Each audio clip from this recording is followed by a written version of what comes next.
insister sur la mobilisation très très forte des moyens, comme vous l'avez souligné, aériens et terrestres. Alors, ce qu'il y a de nouveau, c'est que les moyens aériens ont été renforcés. Nous avons 6 avions et 3 hélicoptères.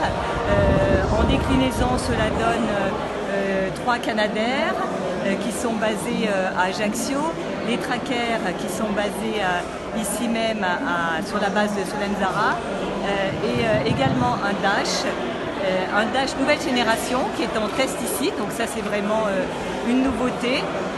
Si on regarde ce qui est alloué aux autres régions, sur 8 Canadair, on voit qu'il y en a 3 en Corse, plus les trackers.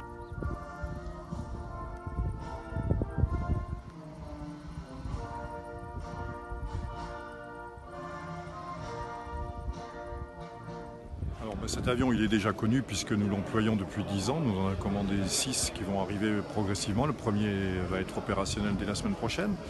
Et c'est un avion qui emmène 10 tonnes de produits retardants. Quand on fait de la lutte sur feu, on travaille au retardant.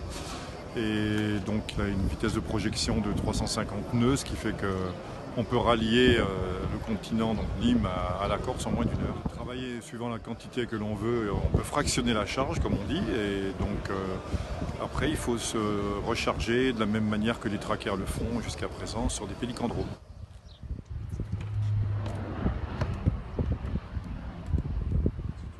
On va surtout parler des avantages, c'est qu'il est très bien motorisé cet avion.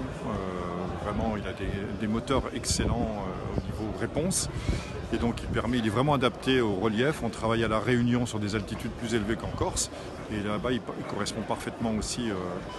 L'ennemi de tous les avions bombardiers d'eau, c'est le vent, l'aérologie, ce qu'on appelle les rabattants. Et donc il subit les mêmes contraintes que les autres avions et donc il n'a pas vraiment de limites différentes des Canadair, par exemple, au niveau aérologique.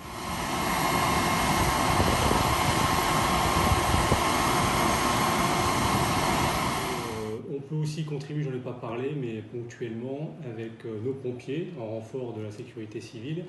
Et également, au cours de l'été, on met en œuvre des modules adaptés de surveillance qui sont en fait des observateurs pour détecter en amont les feux de forêt et pour donner l'alerte.